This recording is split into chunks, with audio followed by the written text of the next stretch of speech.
Good evening, everyone. Nice to see you here tonight. My name is Elad Lapidot. I'm professor of Jewish Studies in University of Lille in France, and I'm also a part of a project that is taking part in Berlin under the name of the Berlin Center for Intellectual Diaspora. And I will say a few words about that.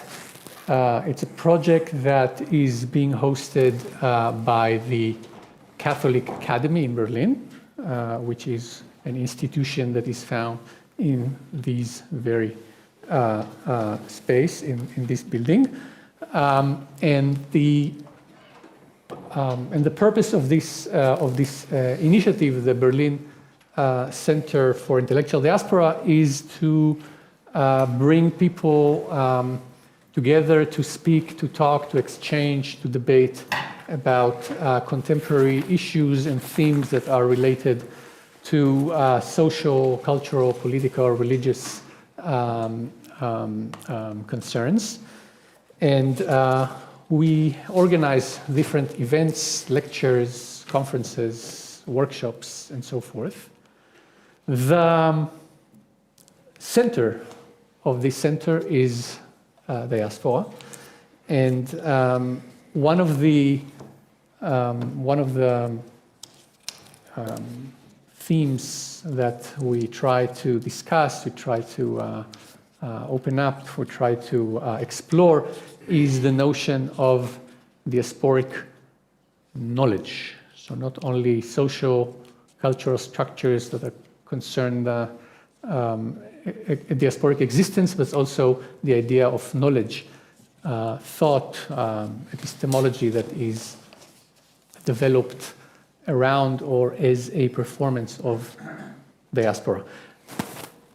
One of the main figures, historical epistemic figures that we try to deal with in this context is the Talmudic culture as a epistemic culture of diaspora. So Talmud is something around which different events and impulses are being discussed here in this framework.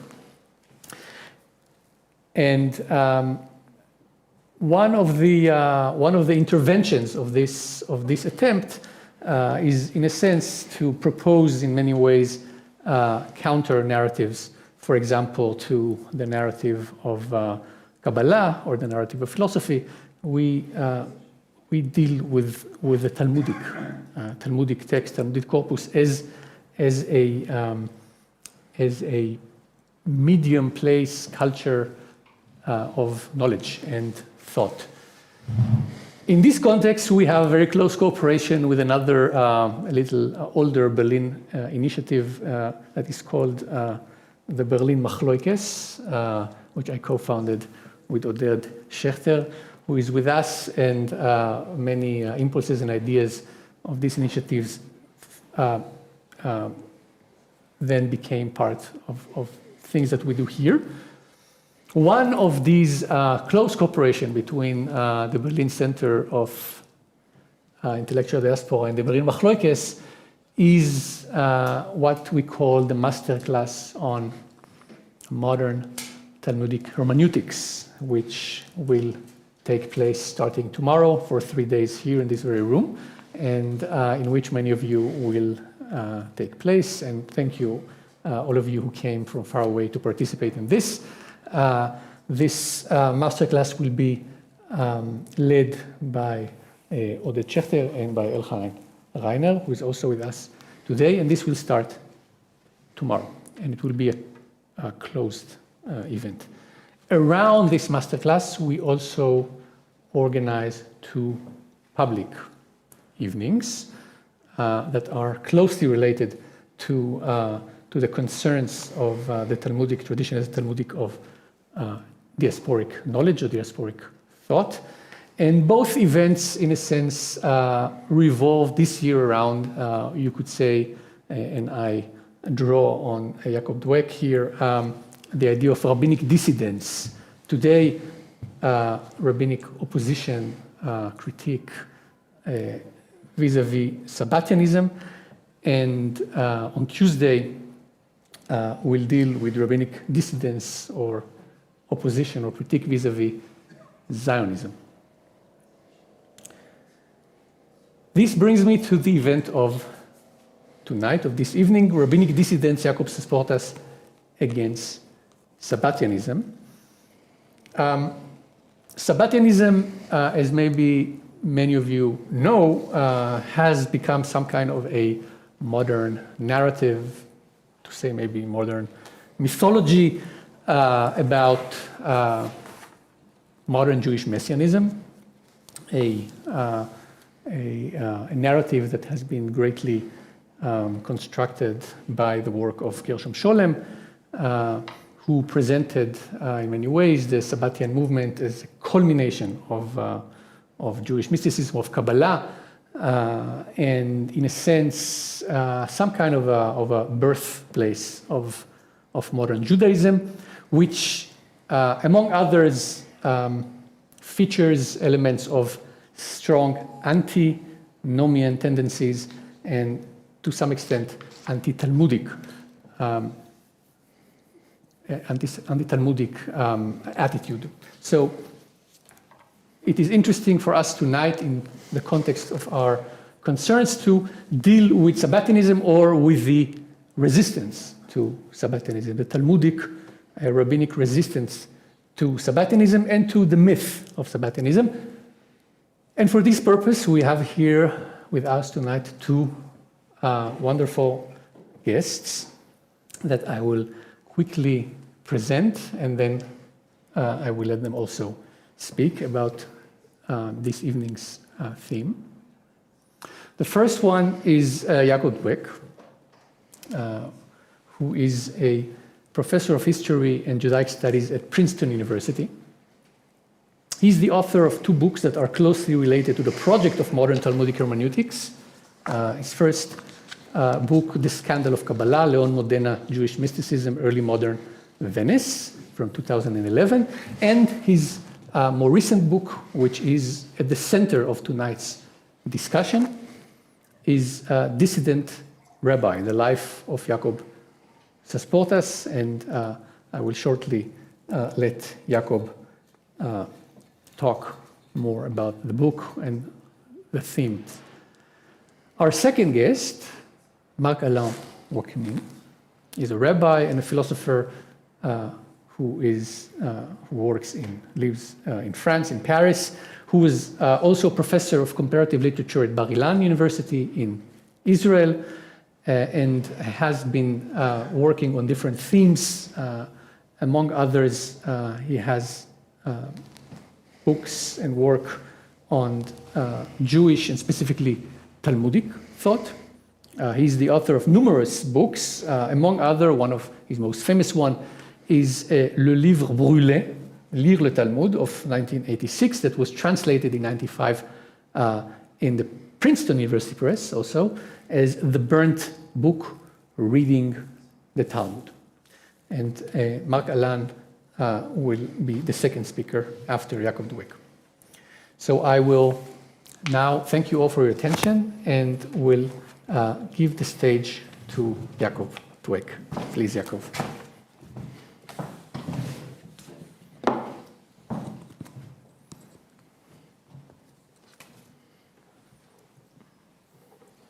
I am grateful to Elad Lapidot for the opportunity to be here today, and I thank Marc-Alain Ouaknin for reading my book with such care. Finally, I am keenly aware that I am the opening act of a master class taught by two of my own masters, Oded Schechter and Elchanan Reiner. It's a genuine honor to be here. The messianic idea ran its course in the history of Judaism in two messianic movements only. In early Christianity, around a figure named Jesus of Nazareth, and in the middle of the 17th century, around a figure named Sabbetai Zevi.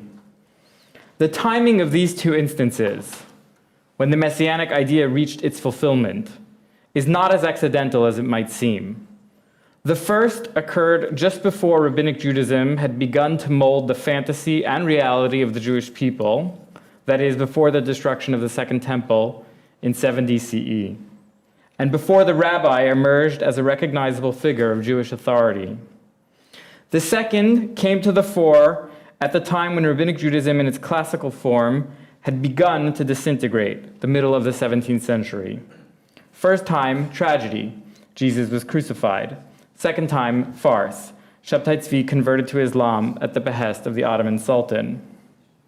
In Dissident Rabbi, a study of the life and afterlife of Jacob Sasportas, I reconstructed the worldview of the chief critic of the messianic movement that coalesced around Sabbetai Zevi in the middle of the 1660s. Born around the year 1610, Sasportas lived until his early 40s in Spanish-occupied North Africa. He was from one of the two leading Jewish families of Oran, modern-day Wahran, on the Mediterranean coast of Algeria, and the future birthplace of Albert Camus. In his 20s and 30s, Sasportas served as a judge and rabbi in a Jewish court. Sometime around the year 1650, he was forced to flee North Africa and made his way to Amsterdam. In the middle of the 17th century, Amsterdam was home to a relatively new group of Portuguese Jews who had fled the Iberian Peninsula and reverted from Catholicism to the Judaism of their grandparents. In Amsterdam, Sasportas found shelter, but also resentment. The Portuguese nation, or a Nação, as they referred to themselves, which had redeemed his family from captivity, refused to accord him the same honor as a scholar that he had received in North Africa. Over the next decade, Sasportas worked as a teacher and as an editor in the Hebrew print shops of Amsterdam, before returning to North Africa, this time to the Atlantic coast, where he served as a rabbi to the Jews of Saleh, and some evidence indicates that he also served as an arm trader. In 1664, he left North Africa for good and went to London, where he served as the first rabbi of a new group of Portuguese Jews for a little bit over a year. In 1665, he moved once again, fleeing the plague in London for the Portuguese Jews of Hamburg, which was an imperial free city. These three cities, London, Amsterdam, and Hamburg, along with Livorno on the Tuscan coast, were the major centers of the Portuguese diaspora in Western Europe. They were the first cities that marked the re-entry of the Jews into Western Europe after the expulsions of the late Middle Ages. These Portuguese Jews were acutely conscious of their fragility and treated outsiders, particularly Jews from other places, with profound reservation. In Sasportas' case, this led to his chafing at being a Sephardic rabbi from North Africa, subservient to wealthy businessmen from Portugal and Spain, who had grown up as Catholics and reconverted to the Judaism of their grandparents. In the case of the Ashkenazi Jews, who hailed from Poland and Lithuania, and who showed up in Amsterdam as refugees in the wake of the 30 Years' War, this led to the Sephardic Jews paying them to return to where they came so that they would not be a blight upon their world. Sasportas may have resented his paymasters in Hamburg and Amsterdam, but he shared with them their profound contempt for Ashkenazi Jews who tried to live in the same city. Had Sabbetai Zevi not been proclaimed the Messiah by the overwhelming majority of Jews, Sasportas would not merit consideration. But the arrival of the Messiah occurred in public. The abrogation of Jewish law through public celebration on scheduled fast days, the expressions of mass enthusiasm through song and dance in the synagogue, and the dissolution of social hierarchies through the subversion of traditional authorities all contributed to making Sabbatian messianism into a public phenomenon in Jewish history. Jacob Sasportas attempted to make sense of these events as they were occurring.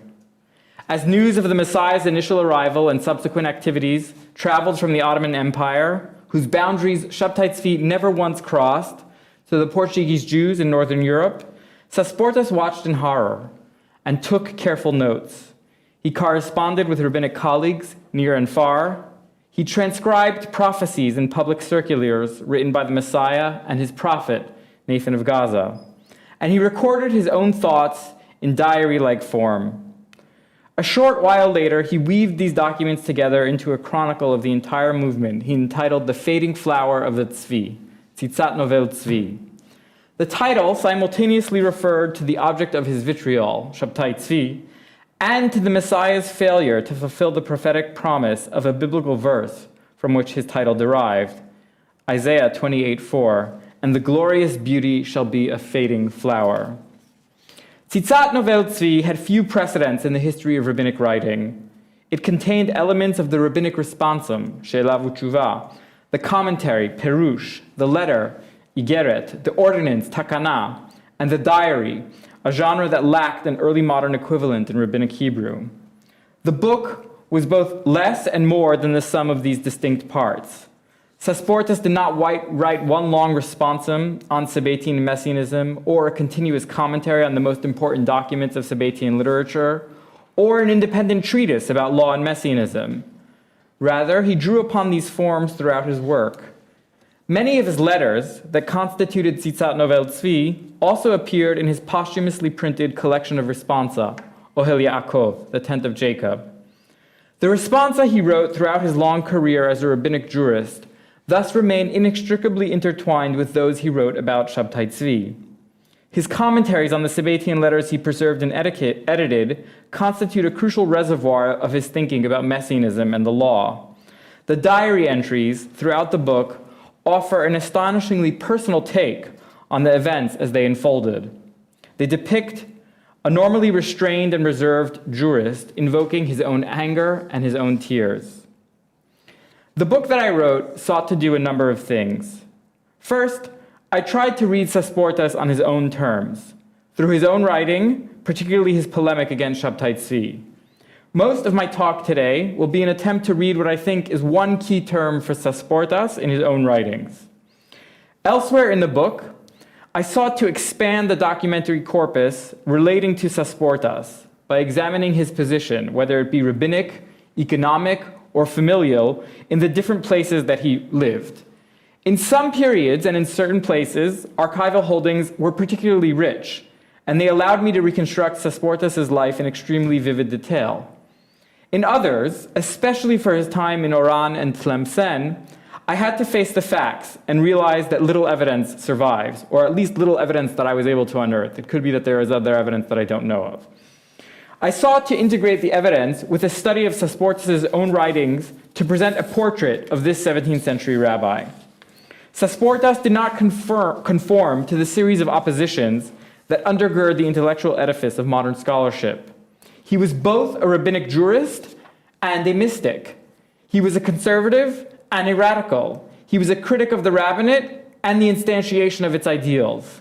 He was an author who was obsessed with his own status, who simultaneously had complete contempt for contemporary conventions of publication, particularly print. Moreover, he was the product of a diaspora, through and through. Unlike so many other Sephardic rabbinic luminaries in the early modern world, Sasportas remained and flourished in exile for the entirety of his long life. But it would have been the height of scholarly naivete to think that it is possible to read Sasportas only on his own terms. To read Sasportas is to engage with his own writings. It is also to engage with his readers, notably three of them, Jacob Emden, Gershom Sholum, and Joel Teitelbaum. The last third of the book that I wrote dealt with the afterlife of Sasportas' text in the 18th and 20th centuries. For the moment, I want to say something about one of Sasportas' 20th century readers, Gershom Sholum, who was mentioned earlier by Elad Lapidot. Sholum, a German Jewish intellectual with whom many of you are familiar, recognized the importance of Sasportas and his text as he embarked upon his monumental study of Sabbetai Zevi that appeared in 2 Hebrew volumes in 1957 and in a single volume in English translation in 1973. Sholum's treatment of Sasportas represents a case study in the intellectual history of ambivalence. Sholum thought about Sabbetai Zevi through, with, and against Sasportas. He understood the importance of Sasportas as a historical source and as an eyewitness to the events that he himself was attempting to narrate. He poured substantial resources, both intellectual and material, into the creation of the modern scholarly edition of Tzitzat Novelty that was completed by his student Isaiah Tishby, and without whose work my own would have been impossible. But Sholum also condemned Sasportas as a historical actor and pronounced a series of astonishingly harsh judgments on him as a person. His assessment is summarized in his description of an oil painting that depicted Sasportas and is currently in the Israel Museum in Jerusalem. This is what Sholum has to say about the oil painting, and that's the painting that's on the cover of the book that Elad is holding up now. The portrait, this is Sholum, in Verblovsky's English translation. The portrait shows a stern and dour face, looking out with shrewd and unfriendly eyes, the face of a Jewish Grand Inquisitor. The same basic qualities of harshness, irascibility, arrogance, fanaticism are much in evidence in his letters on the Sabbatian movement, end quote. There are a number of ways to deal with the looming presence of Gershom Sholum in the study of Sabbetai Zevi. One way is to become an epigon. While occasionally one can cross a T or dot an I, one works entirely within his paradigm. In this framework, Sabbatianism constituted a revolt against the law and was characterized by acute antinomian activity. Sabbatianism was the cause of a genuine crisis within modern Jewish history, rather than a result of a socioeconomic crisis that had engulfed Europe and the Mediterranean basin in the middle decades of the 17th century. The sources of the movement were entirely imminent within Judaism in general and Kabbalah in particular. So that's one way to work with Sholum's paradigm, to become the epigon. Another way is to become a slayer of the father, for a young scholar to make his or her reputation by trampling on that of an older one. Thus, Sholum was wrong in his portrait of Sabbatianism and misunderstood both its causes and its effects. Rather than the history of a man and a movement, as the subtitle of his Hebrew edition of Sabbetai Zevi calls itself, what he had actually written was a novel with heroes and villains. Both methods are tried and true ways of coping with Sholum scholarship. Both have their advantages and their disadvantages. To some extent, and I'm exaggerating just a little bit, to some extent the phase of the epigons coexisted with the later decades of Sholum's life, while the phase of Oedipal attacks began in the decades after his death, although we know that there were some Oedipal attacks while he was still alive as well. A third way, one that is facilitated by the 4 decades that have elapsed since Sholum's death, is to make him part of the story. I am happy to elaborate on Sholum Sasportas in my discussion after my talk. But this evening, what I want to do is focus on a particular argument within Tzitzat Novelty. Namely, Sasportas' claim that Sabbatianism represented a new faith, or in his term in Hebrew, an emunah chadasha. This newness represented in Sasportas' view an extremely serious threat to the already fragile normative structure of authority in Jewish life. The antinomianism preached and practiced by the Sabbatians, such as the transformation of fast days into holidays, the ritual slaughter of animals beyond the bounds of the long-destroyed temple, the utterance of the divine name, the suspension of the Shabbat on Saturday, and the declaration of other days in the week as a Sabbath. This pattern of behavior and its accompanying messianic theology appeared to create a new faith, similar to Christianity. As a result, Sasportas developed a stance that came to reject any innovation, no matter how positive or salutary, associated with Sabbatianism. When examining Sasportas' use of the terms new faith and new Torah, emunah chadasha and Torah chadasha, 2 important qualifications need to be kept in mind. The first has to do with Sasportas' own trajectory. His recognition of Sabbatianism as something new and his appellation of it as a new faith did not come about immediately.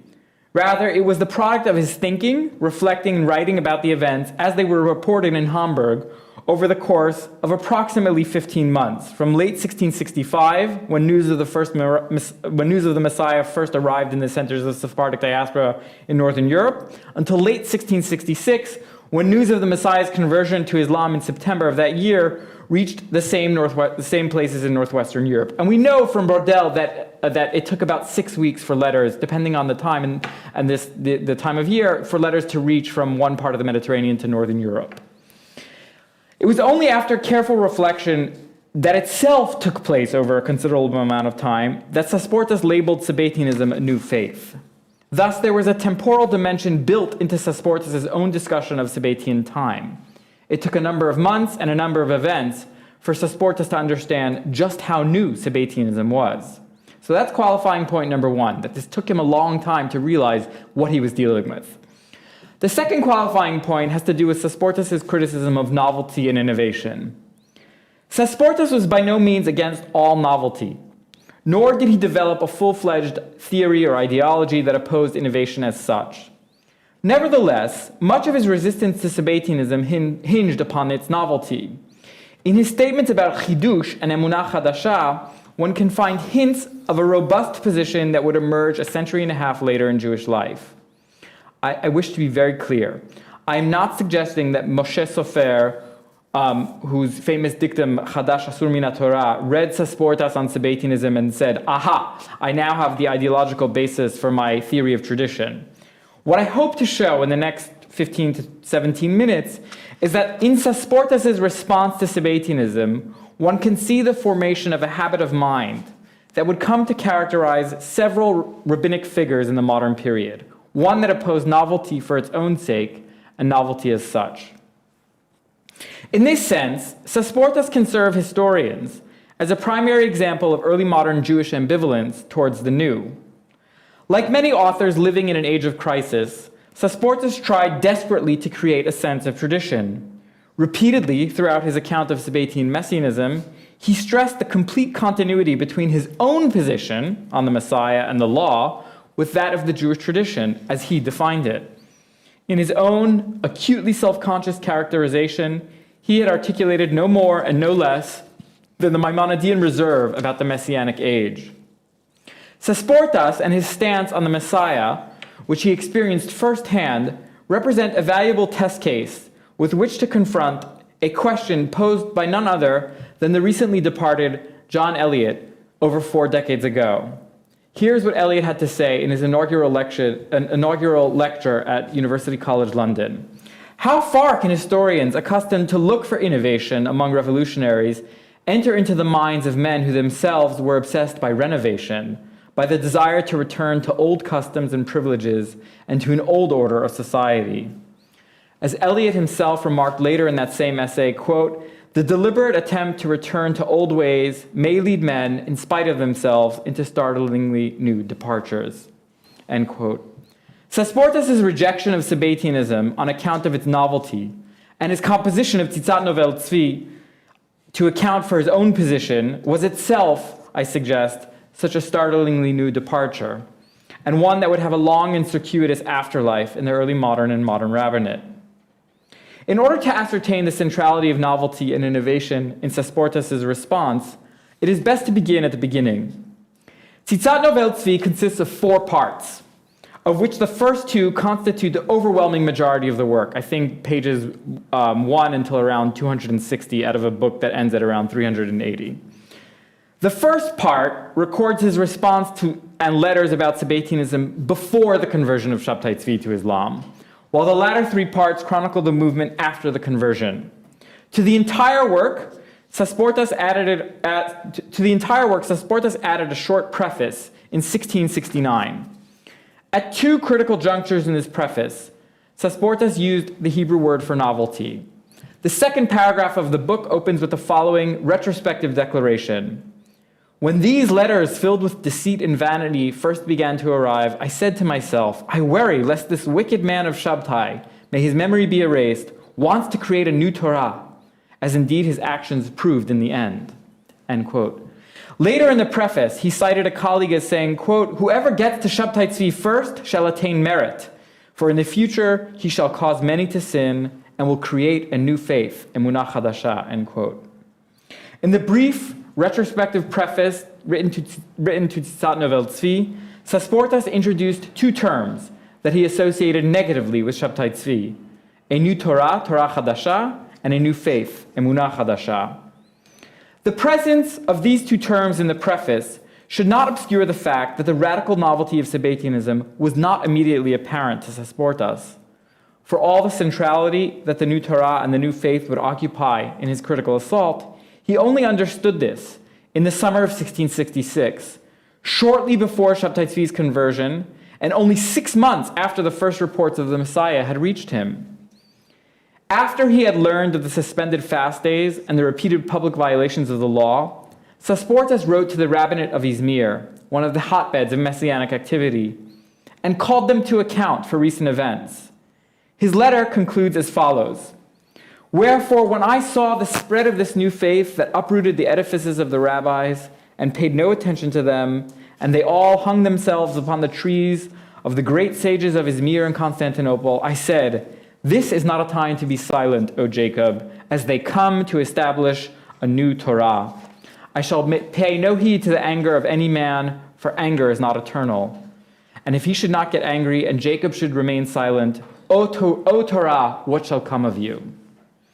Sasportas used both terms, Torah Chadasha and Emunah Chadasha, a new Torah and a new faith, almost interchangeably, and cast the threat of the new as the impetus for his own willingness to speak out against the Sabbatianism. In a phrase that echoed the biblical Mordechai's appeal to Esther on behalf of their co-religionists, Sasportas declared that he could not remain silent. He continued to ask a rhetorical question that appeared in the Babylonian Talmud attributed to Shimon Bar Yochai. When confronted by a biblical verse that implied man should tend the fields in order to supply his daily needs, Shimon Bar Yochai responds, "O Torah, what shall come of you?" In invoking the same phrase, Sasportas followed a medieval tradition that had turned Shimon Bar Yochai's complaint about the mundane tasks of life, we all have them, that distract from the study of Torah, into a clarion call for a response to crisis. In his conclusion to the Rabbinate of Izmir, Sasportas desperately tried to impress upon them the urgency of the situation. In order to do so, he appealed to the novelty of the Sabbatians and their activities. Their newness was cause in and of itself to speak out against them. When Sasportas wrote that the oral and the written Torah were threatened by a new Torah and a new faith, he referred to a manifold threat to the rabbinic order he sought to maintain. The new Torah and the new faith suspended the rules that had governed Jewish society and threatened to overturn accepted hierarchies of the rabbinic worldview. Furthermore, it was perilously close to Christianity. One can get a keen sense of just how maddening this was for Sasportas from a letter he wrote to Yosef Halevi, a preacher in Livorno, who was one of his few allies. This is Sasportas to Yosef Halevi. "Be astonished, O ye heavens, at this, and be horribly afraid, be ye very desolate, ye who uphold the land and ye strong foundations of the earth, because we have heard a new Torah, not the inheritance of the congregation of Jacob, from someone who ascended the pulpit to give a public sermon and taught that this prophet does not have to give a sign or a witness." Sasportas reported to Halevi that a sermon that had been preached in Hamburg about the Sabbatian prophet Nathan of Gaza. The preacher in question, who may have been the rabbi of the congregation, Moshe Yisrael, used the concept of a new Torah to release Nathan of Gaza, from his obligation as a prophet to provide a sign or a witness of his divine election. The figure of the prophet had been a central source of authority in the Hebrew Bible. The 13th chapter of Deuteronomy treated the vexing problem of a false prophet who had given a verifiable sign and witness of his prophecy, but had instructed the people of Israel to follow false gods. Such a prophet, in spite of the sign and the witness, was punished with death. From this discussion, Jewish medieval exegetes understood that anyone who claimed the mantle of prophecy had to provide a verifiable sign and witness of their divine election. Nevertheless, the rabbis of antiquity and their intellectual heirs sought to reduce such instances to a minimum, thereby neutralizing the prophet as a locus of authority in Jewish life. In the pungent formulation of Ephraim Elimelech Urbach, quote, "There is reason to believe that prophecy did not stop. It was stopped. This long and decisive shift of authority away from the prophet to the sage or the rabbi was summed up in a short Talmudic phrase, 'A sage is better than a prophet,' Chacham adif min avi, invoked by Sasportas on more than one occasion. But try as they might, the rabbis were never entirely successful at eliminating prophets from Jewish life. Periodically, throughout Jewish history, prophets would emerge and draw upon a rich corpus of biblical passages to buttress their claims to revelation. The Sabbatian movement may have been the greatest and most successful attempt since the rabbinic denuding of prophecy in antiquity to reinvigorate the prophet as a source of Jewish authority. The prophet, whether it be Nathan of Gaza, who was largely responsible for the intellectual rationale, or the women and the children who received revelation about Sabbetai Zevi as a group, laid claim to spiritual and religious authority that had largely been the preserve of the rabbinic elite. Without verifiable proof, in the form of a sign and a witness, however, Sasportas saw no compulsion to believe in the authenticity of their prophetic claims. And thus he wrote in a letter to Isaac Nahar, I am not obligated to believe that this person is a prophet or to conceive of it as a possibility, saying it is possible that he will become a prophet. However, if he has given a sign and a witness, he is certainly a prophet. But if he has not given a sign and a witness, even if he were prepared to do so, as long as it has not been verified, I do not consider him a prophet. Whoever had preached the sermon in Hamburg cited by Sasportas argued that these requirements did not apply to Nathan of Gaza. Nathan's declaration of himself as a prophet should be accepted at face value, without a sign or a witness. Implicitly behind this claim was an argument about temporality. The Sabbatians posited that the course of Jewish time had altered. The rules that govern the conduct of normative Judaism, which laid out fairly stringent requirements for the acceptance of a prophet, no longer applied in this new era. Sasportas labeled this implicit argument a new Torah and a new faith.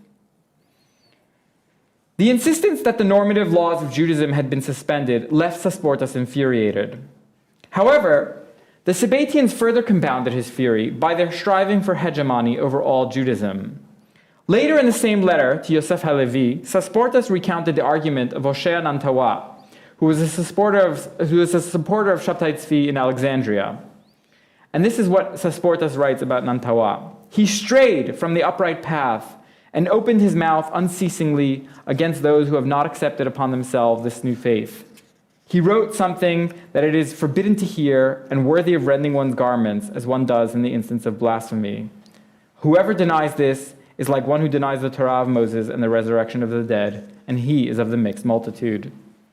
The messianic theology, heralded by this new Sabbatian prophet, was so ambitious that one of his primary supporters, Nantawa, could posit that anyone who was not a Sabbatian believer was the equivalent of one who denied the law of Moses. Sasportas objected to this pretense toward preeminence. Not only had the Sabbatians suspended the laws of normative Judaism, they had replaced it with a system that excluded all those Jews who had continued to act as they had done before the revelation of Sabbetai Zevi. Sasportas refused to accept that one had to believe in Sabbetai Zevi, and he explicitly connected the Sabbatian instance upon their own primacy to his description of Sabbatianism as a new faith. Sabbatianism constituted a fundamental break within Judaism. Sasportas came to compare the followers of Sabbetai Zevi with the early followers of Jesus.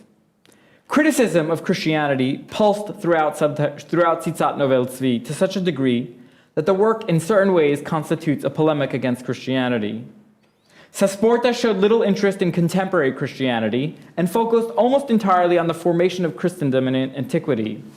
In an age, the middle of the 17th century, and a series of places, the cities of Northern Europe, that were deeply enmeshed in a crisis of confessionalization, Sasportas' almost exclusive focus on ancient, rather than contemporary Christianity, must be seen as a deliberate choice. What is more, if one follows Sasportas as an observer of the Jewish populations in which he lived, one catches glimpses of a very keen onlooker who is carefully attuned to the differences between Eastern Sfaradim and Western Sfaradim, between Ashkenazim and Sfaradim, between Northern Jewish populations and Southern Jewish populations. Sasportas showed deep and enduring interest in contemporary confessionalization, only his focus was on the Jews, not on contemporary Christians. Whatever confessional divides within Western Christianity were tearing Europe apart throughout Sasportas' long life, they were of little analogous interest to him in his discussion of Sabbatianism. The correct analogy for Sasportas was with early Christianity. In his understanding, early Christianity was a new faith, a new religion, and something categorically different from Judaism. So too, Sabbatianism was a new faith, a new religion, and something categorically different from Judaism. This is how he makes the point in one of his passages. Natan knew that people were seduced by him, and he wanted to create a new faith greater than the faith of Jesus the Nazarene. End quote. In this comparison, Natan sought to found a religion even greater than that of Christianity. For all of the historical consciousness manifested in this analogy, and for all of his acute sensitivity to the newness represented by Sabbatianism as a religious phenomenon, Sasportas showed little historical awareness of Jesus himself in this particular passage. Unlike some of his other Jewish contemporaries, Sasportas was not interested in reclaiming Jesus as an errant Jew, whose message was turned into a new religion and a new faith by his followers. Nor, in this instance, does he offer a nuanced historical portrait of Jewish sectarianism in the first century. Sasportas sought to use Jesus as a polemical stick with which to beat the Sabbatians. By virtue of the fact that Sasportas had defined Sabbatianism as a new faith and something beyond Judaism, any novelty associated with Sabbatianism that had been accepted by a Jewish congregation had to be renounced. This theoretical position came to a head when the Jews of Amsterdam appealed to Sasportas for his advice about the public recitation of the priestly blessing on the Sabbath, Birkat Kohanim on the Sabbath. Custom concerning this relatively short portion of the synagogue liturgy varied widely among Jewish congregations, with some reciting the priestly blessing daily, others on the Sabbath, and still others only on the festivals. As Sasportas' correspondents made clear, their custom, so this is the Jews of Amsterdam are turning to Sasportas when he's in Hamburg, and they said, prior to Sabbetai Zevi, we used to recite the priestly blessing only on the holidays. When Sabbetai Zevi came as the Messiah, we changed our practice and we recited it every Shabbat, every Sabbath. After the conversion of Sabbetai Zevi and the disillusion of their messianic expectations, they appealed to Sasportas with a dilemma. Do we return to what we used to do beforehand, reciting the priestly blessing only on the holidays? Or should we continue with our relatively new practice and recite it every week? So this is a legal question. So what may seem to be an issue of obscure Jewish ritual brought with it a host of problems for Sasportas, including the issue of legal jurisdiction and ritual preference. Suffice it to say that Sasportas was supposedly quite wary of seeming to usurp the authority of his once and future colleagues in the Amsterdam Rabbinate. Nevertheless, after about a page of declarations of his own inadequacies and his inability to issue a rabbinic legal decision in front of his colleagues in Amsterdam, he writes and answers his correspondence in no uncertain terms. From the perspective of Jewish law, a Jew should recite the priestly blessing every Sabbath in normal times. But these are not normal times. Because the Jews of Amsterdam had changed their practice, which had been less than ideal, to the ideal practice, but they had done this change under the aegis of belief in Sabbetai Zevi as the Messiah, they should discontinue it and return to their former ways. In short, they should recite the priestly blessing only on the festivals, as had been their practice before Sabbetai Zevi. And here's what Sasportas says. In their wickedness, they are greater than Yeroboam because they seek to uproot our Torah and the words of our sages in order to make a new Torah, which we can now see from the outcome of their deeds that offer proof about their beginnings. On account of this, and in order that their memory shall not be recalled to any man, and all the more so before God, any positive thing that was innovated through them or on account of them should be nullified, and all of their books are the books of heretics and worthy of being burned. End quote. If the Jews of Amsterdam genuinely wanted to change their custom to the weekly recitation of the priestly blessing, Sasportas advised them to wait for a time sufficient that no one would associate this practice with Sabbatians, and then reinstitute the practice. But the weekly recitation of the priestly blessing, or for that matter, any new thing that was associated with the Sabbatians, no matter how positive, should be nullified. All innovation associated with Sabbatianism, no matter how positive, merited opprobrium. For the past decade, I followed Sasportas everywhere that I could. I went to the places he had lived, and I tried to recover traces of his presence. In some, such as Amsterdam, in Livorno, Hamburg, and in London, I struck gold. In others, such as in Salé in Spain, I came up empty. In my study of Sasportas, I also examined his afterlife. I knew about two of his most intensive readers at the outset, Jacob Emden and Gershom Sholum. Along the way, I discovered two other readers, Shai Agnon, and the great 20th century Hebrew novelist, and Joel Teitelbaum, the great 20th century Hasidic anti-Zionist. At a certain point in the summer of 2018, I thought I had exhausted my subject, and I submitted the manuscript for publication. I was wrong. I closed this evening with a discovery about Sasportas that I owe to the kindness of Professor Clémence Boulouc, who is a student of Marc-Alain's, And this discovery has recently been discussed by Brian Ogren in his book on the Kabbalah in America. Judah Monis is not exactly a well-known early modern intellectual. He was born to a family of Portuguese conversos, either in North Africa or in Italy, in 1683. He studied in both Livorno and Amsterdam. From Amsterdam, he made his way to the New World, where he lived in Jamaica and later in New York. In 1720, he moved to Cambridge, Massachusetts. In 1722, Monis was appointed as instructor of the Hebrew language at Harvard College. In order to take up his position, Monis converted to Christianity. On the occasion of his baptism, Monis delivered a speech that was printed the same year as part of his 3 sermons, entitled, this is the title, "The Truth, the Whole Truth, and Nothing But the Truth." In these sermons, Monis sought to prove that Jesus Christ was the Messiah. He drew on a welter of arguments to make his case, which I will not reconstruct in any detail. I want to focus simply on a single passage of his discussion of the Trinity. I'm going to read to you, this is what he writes in English in 1722.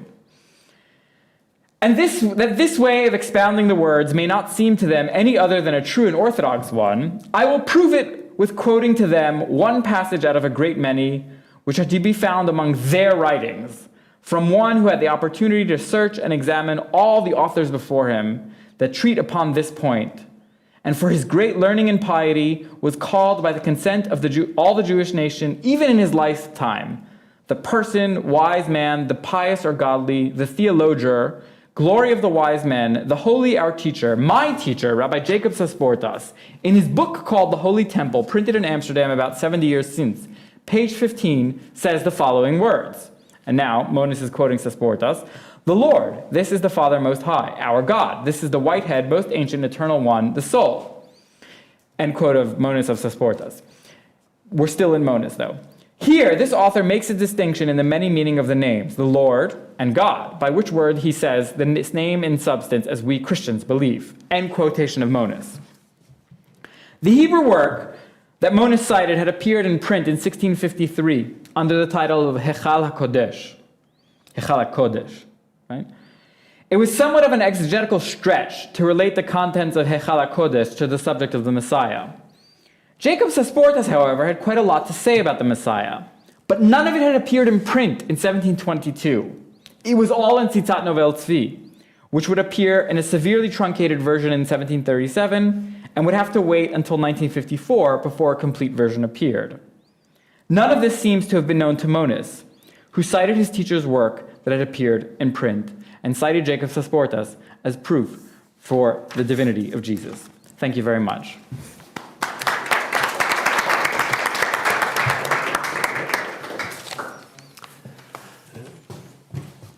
Thank you very much, Yaacob. Tu peux prendre 2 minutes, je vais aller aux toilettes 30 secondes. Yes, of course. We take 2 minutes pause, and then we continue.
Okay, we'll resume our discussion, and I will now welcome Marc-Alain to make his comments.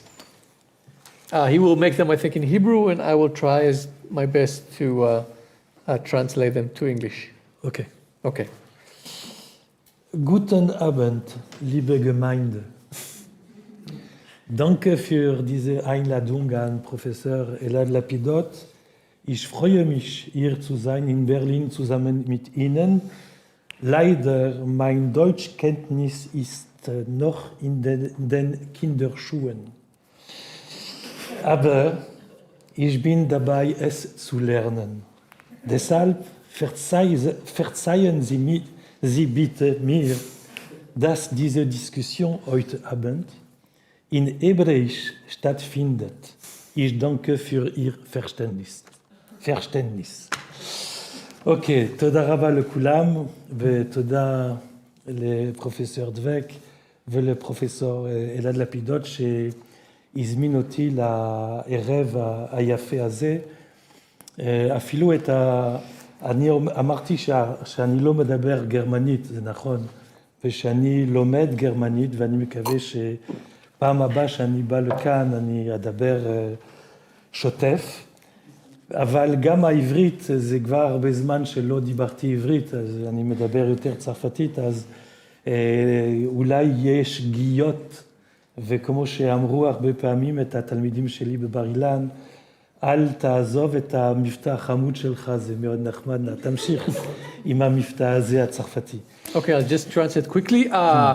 Marc-Alain thanked us for this evening, and he excused himself from not speaking German, although he does speak very nice German.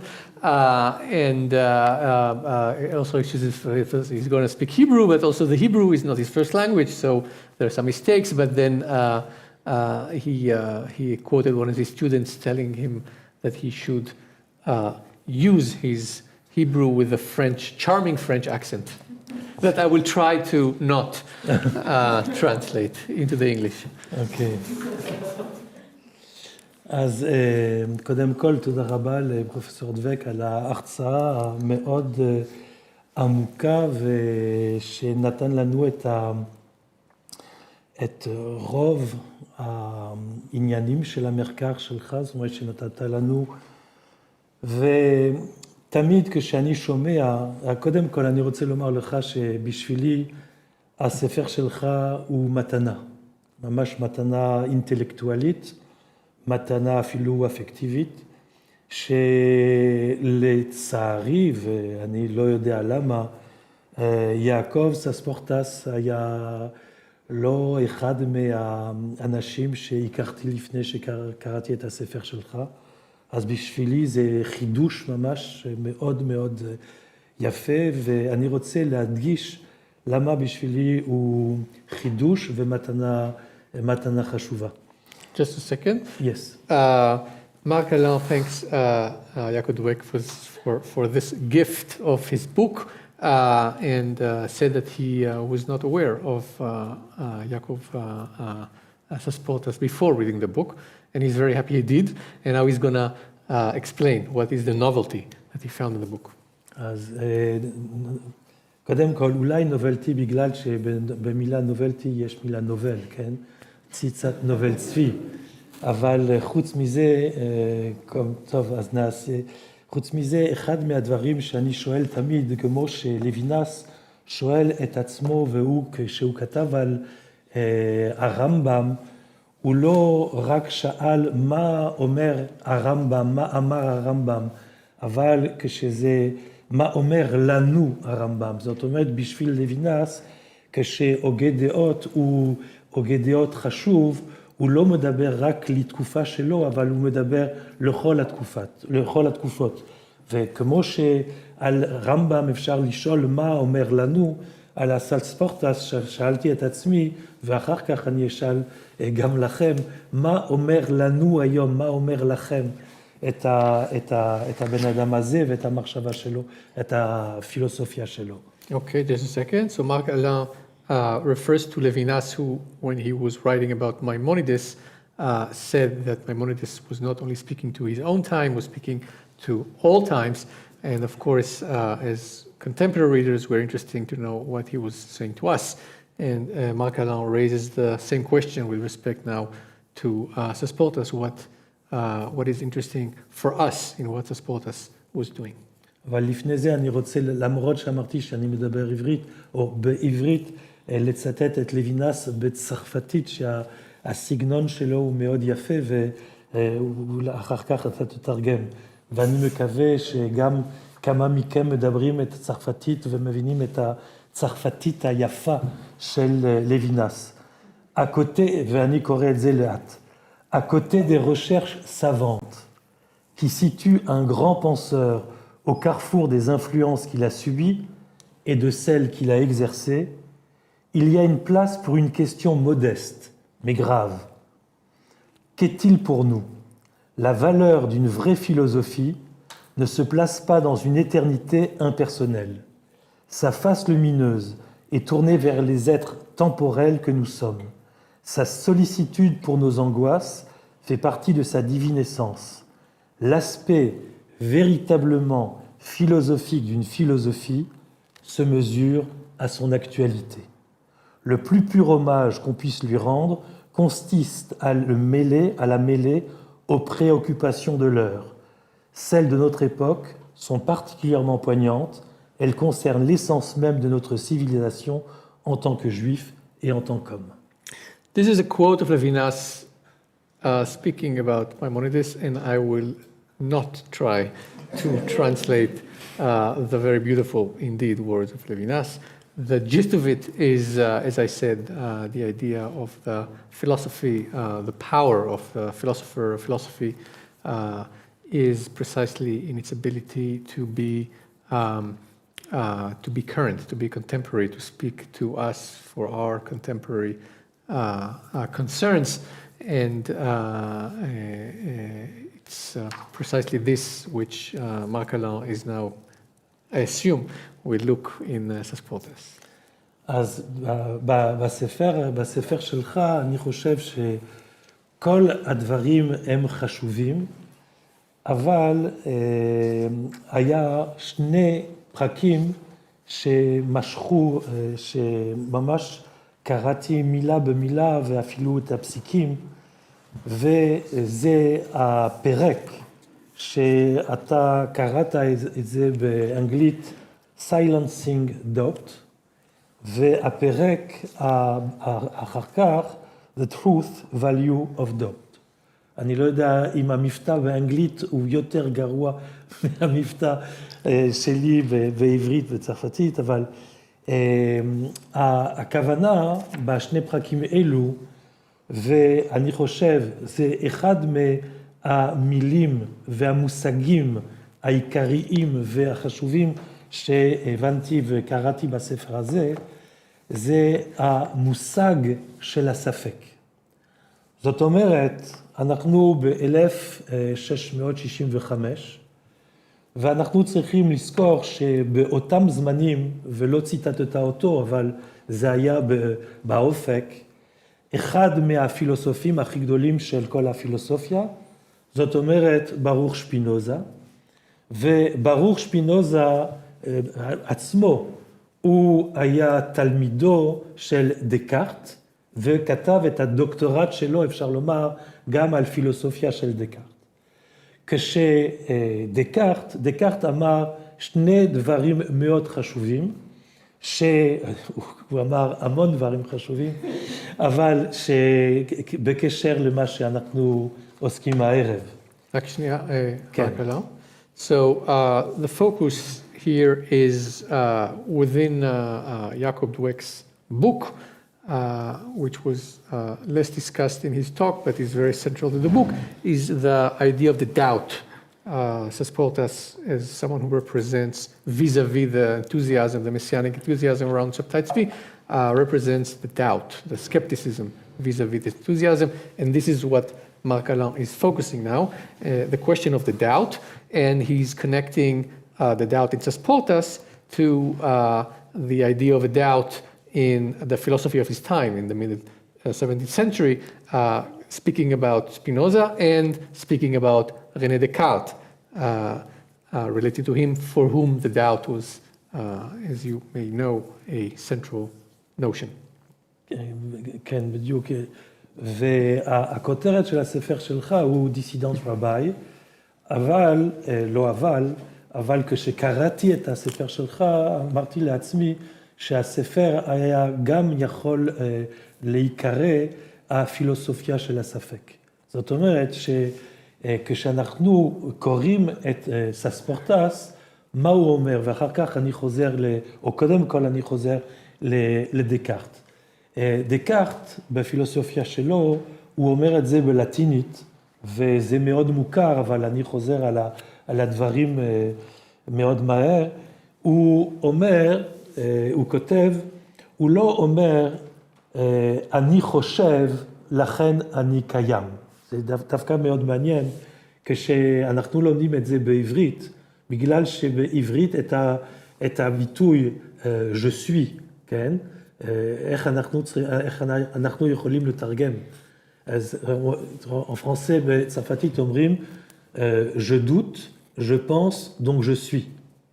אבל המילה je suis, זאת אומרת אני, לא קיים בעברית. אז אני חושב, כולם תרגמו, לכן אני קיים. אבל הקיום וההוויה זה לא אותו דבר. אבל למרות זאת, הנושא שדקארט הוא לא אמר שהאדם הוא אדם בגלל שהוא בעל שכל, בגלל שהוא חושב לכן הוא קיים, אבל הביטוי הכללי הוא דוביטו, קוגיטו, ארגוסום. זאת אומרת שאני מטיל ספק, ואני חושב, לכן אני קיים. האדם אינו קיים בלי שקודם כל הוא מטיל ספק על הדברים. לחשוב אינו מספיק, קודם כל צריך להטיל ספק. Okay, Marc-Alain, just a second. So Marc-Alain proposes a reading of Descartes, taking the perhaps most famous notion of Descartes, cogito ergo sum, I think, therefore I exist. And Marc-Alain says that if you actually look in Descartes, it's not just the thinking and the existence or the being, but there is, actually it begins with the doubt. The doubt is what leads to thinking and therefore leads to this idea of exist. So the doubt should be seen in this most famous notion of Descartes as the center of this idea. אז העניין של הספק הוא מרכזי אצל דקארט, והוא מרכזי גם אצל סספורטס. אבל יש מילה אחת נוספת שהוא מרכזי גם לדקארט וגם לסספורטס. בפרק הזה, השני פרקים אלו על הספק, הם נמצאים בתוך ספר שלך בחלק הנקרא crowds. זאת אומרת ההמון. ומה המשמעות של ההמון? זאת אומרת, הרבה אנשים, זה גם אחד מהדברים שדקארט הוא הדגיש. אם היינו בסורבון, כשדקארט אמר את המשפט שציטטתי קודם, זאת אומרת, דוביטו קוגיטו ארגוסום, ואם הוא אומר את זה בצרפתית, je doute, je pense, donc je suis. אם היינו בסורבון ב-1641, כשהוא אמר את זה, הוא לא אמר את זה, je doute, je pense, donc je suis. תיזהרו, אני הולך לצעוק. הוא אמר, je pense, je doute, והוא אמר, je doute, je pense, je suis. החידוש של דקארט זה לא שיש מחשבה, זה לא רק שיש ספק, אלא יש בן אדם שיש לו סובייקטיביות, שהוא יכול לומר אני. אז אתם שואלים, מה היה לפני דקארט? האם האדם לפני דקארט אין לו אני? לא, אין לו אני. למה? שכשאנשים חושבים, המחשבה היה מחשבה הרשמית של הדוקטורים של הסורבון. אם החליטו שהארץ היא שטוחה וזה לא גלגל, אתם צריכים לומר שזה שטוח ושזה לא גלגל. האדם לפני דקארט לא היה חושב עם סובייקטיביות, האני לא היה קיים. החידוש אינו לא רק שיש מחשבה ולא רק שיש קיום, אבל זה האני שהוא קיים. והאני הסובייקטיבי היחיד נגד לרוב, נגד ההמון. והמלחמה לעניות, לאני, לסובייקטיביות של דקארט, זה גם את המלחמה של האני וסובייקטיביות של סספורטס. רוב האנשים, אפילו הקולגים שלו... סליחה. תן לי רק לתרגם רגע. כן. So Marc-Alain takes this notion of the doubt that he found in Yaacob Dweck's book on Sasportas, and he points out that in the book it is presented vis-a-vis, among others, the idea of the crowd, the idea of the masses, the doubt vis-a-vis the masses. And then Marc-Alain goes back to Descartes and says that in Descartes too, this idea of I doubt, I think, therefore I am, is not just about doubting, thinking, being. It's about the I, it's about the subject. This is the grand novelty of Descartes. The doubt, the thinking, the being belongs to a subject, an individual. And the question is, why is the novelty? What was before? Marc-Alain says before there was no idea of an individual that is thinking. There is an institution, there is a dogma. For example, the earth is flat. This is what is known, understood, and thought. This is what exists, and that there is no individual who thinks that. And Descartes is coming and asserting the individual. And he says this is a very similar thing to what he recognizes in Susportus, this idea of an individual that is operating this doubt. סספורטס גם מביא כמה פסוקים, למשל, לתת לנו להבין את הדיאלקטיקה הזאת של האני ושל ההמון, של הרוב, של הקרוד. והוא נותן כדוגמה את הפסוק האחרון של ספר יונה, שמדברים על העיר הגדולה, שזה נינווה, עם רוב האנשים אלו שאינם יודעים את הימין ואת השמאל. אתם מכירים את הפסוק האחרון של יונה. אז אהבתי את זה, שהקראוד, ההמון, זה אנשים של ניניב. אבל אתם שואלים, האם יונה עצמו הוא האני? בגלל שסך הכל הוא לא רצה ללכת לנינווה, והוא ברח לתרשיש. אז שאלתי את עצמי, כשקראתי את הספר שלך, כשאתה מדבר על יונה, ואת הפסוק האחרון כדוגמה של ההמון, איפה את האני? וזכרתי אז את הפרשנות של הגאון מווילנה על ספר יונה, שהוא אומר משהו מאוד מעניין ומרתק, שבעברית האונייה זה המילה אני בנקבה. זאת אומרת שיש את העניות, הסובייקטיביות, זה לא יונה עצמו, אלא יונה כשהוא נכנס בתוך האני של האונייה, זה לא משחק מילים, זה ממש בתוך המילון, שהאני והאני, זאת אומרת שיפ, זה אותה מילה, וזה מאוד מעניין לראות למה זה יהיה סיפור אחר. Okay, just a second. Okay. So the question of subjectivity of the I, of the self, Marc-Alain expands on this based on a reference that Sasportas himself making to the book of Yonah. And there is a passage there that speaks about the people on Nineveh as the crowd, those who don't know they're left on the right. And vis-a-vis this crowd, Marc-Alain asks whether Yonah himself, the prophet, represents this subjectivity, this I, this individuality. And he proposes, in order to read in Yonah a certain subjectivity, proposes a reading that was done by Gaon of Vilna of Sefer Yonah taking this Hebrew word for the ship, Yonah, fled Nineveh on board a ship, and in Hebrew the word ship is oniyah, and oniyah, the word oniyah contains in it the word ani, I, with the hey of the feminine, so it could literally be understood as a feminine I. So Yonah is not himself the subject, but when he's fleeing, when he's going away on board of the ship, he is in a sense going into kind of a mode of subjectivity, of an I, of being an I. כן, וזה מעניין שהוא לא מצליח להיות את האני הזה בגלל שזורקים אותו מהאונייה. זאת אומרת שסך הכל זה לא ההצלחה, מה שהוא רצה להיות את האני אפילו בנקבה, אבל טוב, יש סיפור ארוך על הנושא הזה.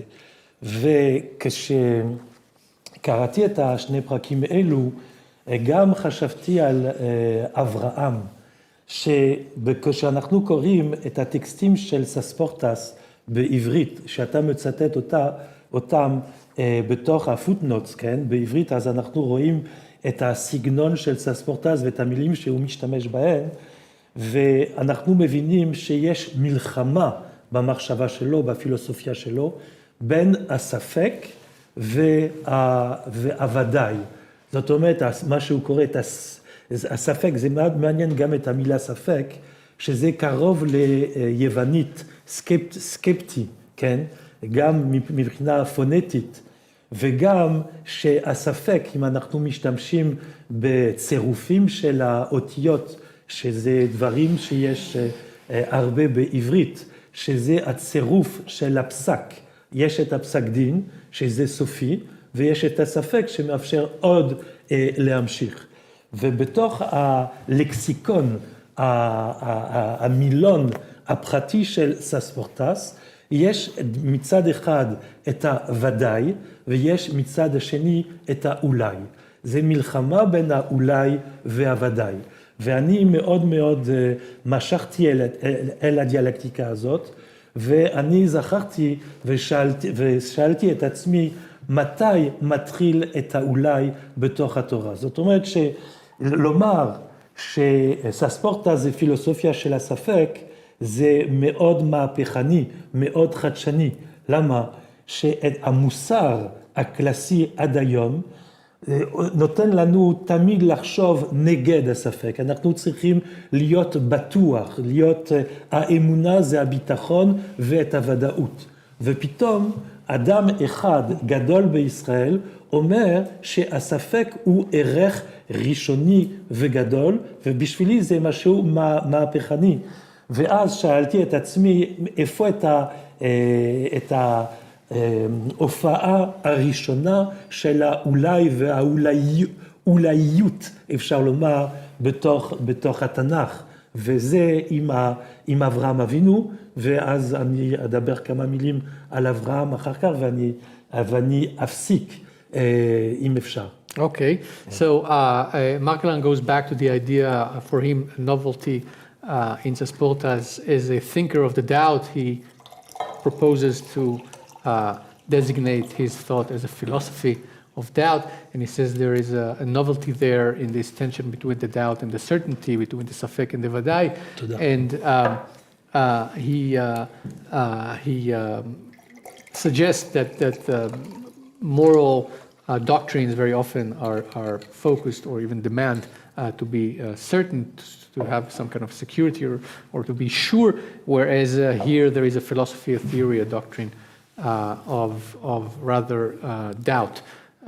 And he was asking himself, where could you, if you would try, where would you find in the Torah the first appearance of something like a maybe, a doubt?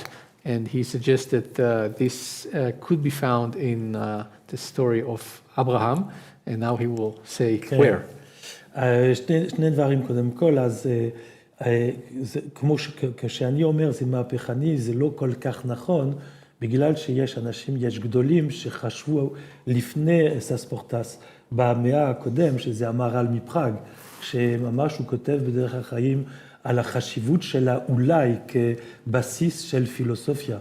אפשר לומר שהראשון, לא, הוא המהר"ל, והוא לא מצטט אותו, אני לא יודע אם הוא מכיר אותו, אבל זה היה חשוב לצטט. ואני גם רוצה לצטט את רבי צדוק הכהן מלובלין, שבמחשבות חרוץ, בספר שלו מחשבות חרוץ, הוא אומר, כשאנחנו רוצים להבין מושג, אנחנו צריכים תמיד לראות איפה הוא מופיע בפעם הראשונה, שאז זה את הקינטסנס, את המהות הבסיסית של הדבר בהופעה הזאת.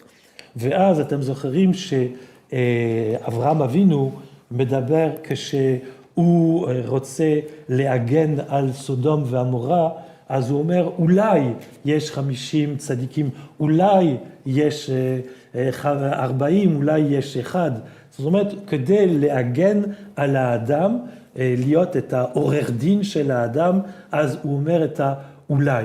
ובשבילי זה מאוד חשוב. אני זוכר, אחד מהדברים, דבר מאוד חשוב, שלמדתי מרות רייכלברג, שהייתה ראש החוג לספרות משווה אצלנו בבר אילן, ושהיא למדה הרבה עם הרב קוק, הבן, ושהרב קוק היה המסורת הזאת, שאולי זה שם אחד של הקדוש ברוך הוא.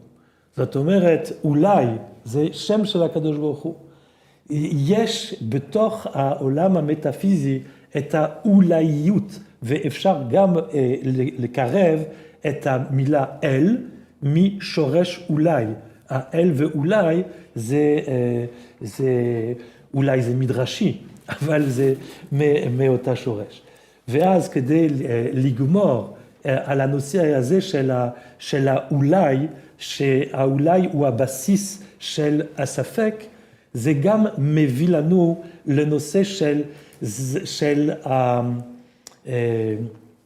טוב, אם היה לי זמן, כמה דקות יש לי. אני מציע שאולי נעצור רגע פה, אני אתרגם, ואז ניתן ליעקב להגיב. אבל לא אמרתי שום דבר. במילה, ואז נפתח לדיון. So I'll just translate the last thing. So where in the Torah, where in Abraham, there is this idea of maybe or doubt, Abraham advocacy or attempt to defend the people of Sodom and Gomorrah against God's rage and asking maybe there are 50 people, just people in the city, maybe there are 10. So this attempt of raising doubt in this dialogue with God.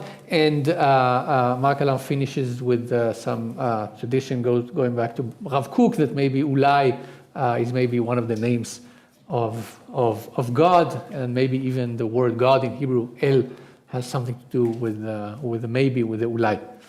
Thank you very much, Marc-Alain. I will now let Yaacob just very quickly react to whatever you wish, and then open it for questions. Thank you very much for reading my book with such care and for all the really interesting questions that you raised. I think I want to answer your first question with your second question, which is that what does Sasportas say to us?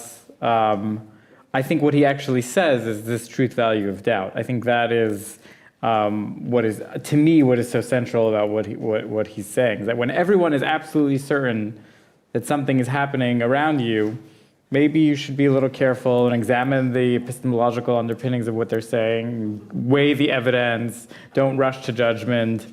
That, to me, is what is so powerful about what he does in this. That combined with the fact that he doesn't print what he says. It's all circulates in manuscript. It's all behind the scenes. And I think that also begins, I think, to answer part of your third question, which is where the individual stands in relation to the crowd. The individual stands apart, and in a way, I think he's not really a public figure when it comes to the Sabbatian movement. He's interesting to us because he gives us so much data about him, because he writes a book about it. But we know from his own account, we know from other accounts about him, that he's standing on the sidelines. He's not actually involved. And I think that's That's a position to take which is not uncomplicated, right? Because sometimes life requires one to enter into a fray, right? I mean, think about the opening paragraph of Elad's new book about Jews out of the question. He says, this is, part of an ongoing fight. This is part of an ongoing polemic. There are certain polemics that one has to enter into. In Sasportas, I think in the composition of this book, he's standing apart. I have more to say, but I want to open. Okay, thank you very much. At that point, I open the discussion for questions from the public. And before we do that, I'll just say goodbye to people who may watch us now on YouTube. We will finish this live transmission now, and we'll focus on what's happening here in the room. So thank you for being with us, and good night. And